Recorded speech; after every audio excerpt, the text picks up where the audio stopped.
அவர்களின் வருகை. உங்களை வருக வருக என வரவேற்கிறோம். நாங்கள் உங்கள் நாட்டின் வளத்தை போற்றி பாட வந்துள்ளோம். அதற்கு முன்னதாக நாங்கள் உங்களுக்கு விருந்தோம்பல் படைக்க விளைந்துள்ளோம். நன்றி வணங்குகிறோம்.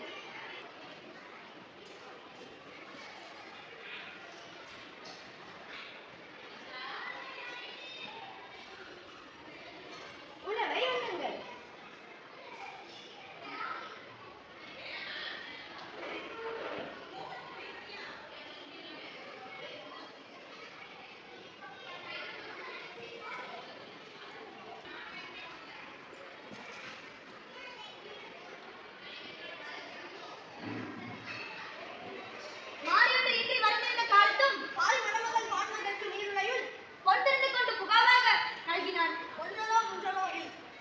மழையின்றி வறட்சி நிலவிய காலத்தில் பாறை மகளிரான அங்கவை சங்கவை ஆகியோரிடம் பாணர்கள் இறந்து நின்றனர்.